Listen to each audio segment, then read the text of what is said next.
2.41 કરોડથી પણ વધુ રૂપિયાના ઘઉં, ચોખા, ચણાનો જથ્થો લઈને અનાજના ગોડાઉન બંધ કરી ફરાર થઈ ગયેલા આરોપીની 8 વર્ષ બાદ સુરત ક્રાઇમ બ્રાન્ચે ધરપકડ કરી છે. આરોપીએ અનાજની ઠગાઈ રાજસ્થાનમાં કરી હતી અને સુરતમાં તેની ધરપકડ કરવામાં આવી છે. સુરત ક્રાઇમ બ્રાન્ચે કનુભાઈ ઉર્ફે સુનિલની ધરપકડ કરી છે. આરોપી પોતાના 2 સાગરીતો સાથે 1 મે વર્ષ 2014ના રોજ રાજસ્થાનના કોટા અનંતપુરા ગામે ખાતે આવેલી દુકાન નંબર 245માં અનાજ કિરાણાનો હોલસેલનો ધંધો સુનિલ જૈન સાથે કરતો હતો.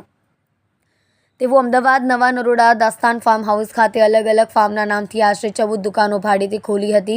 આટલું જ નહીં, અનાજ કરિયાણાનો વેપાર કરતા હોવાનું જણાવી પોતે મોટો વેપારી તરીકેની છાપ ઊભી કરી હતી અને ફરિયાદી વેપારીનો ભરોસો આરોપીને કેળવીને તારીખ 3 એપ્રિલ 2017થી લઈને 14 જુલાઈ 2017 દરમિયાન ટ્રાન્સપોર્ટ મારફતે ટ્રકોમાં ઘઉં, ચોખા, ચણાની આશરે 13,353 કિલોનો જથ્થો લઈ અનાજના ગોડાઉન બંધ કરી નાસી ગયા હતા.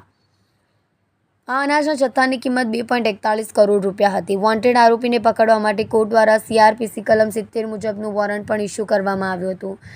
આરોપી ઘણા સમયથી વોન્ટેડ હતો. આખરે બાતમીને આધારે સુરત ક્રાઇમ બ્રાન્ચે આરોપીની ધરપકડ કરી લીધી હતી.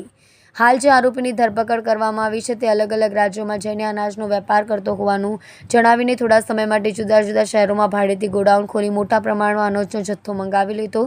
ત્યારબાદ રાતોરાત ગોડાઉન બંધ કરીને નાસી જવાની ટેવવાળો હતો. અત્યાર સુધીમાં આરોપી વિરુદ્ધ કુલ 11 જેટલા ગુના નોંધાયા છે, જેમાં ગુજરાત, રાજસ્થાન, મધ્યપ્રદેશના શહેરો સામેલ છે.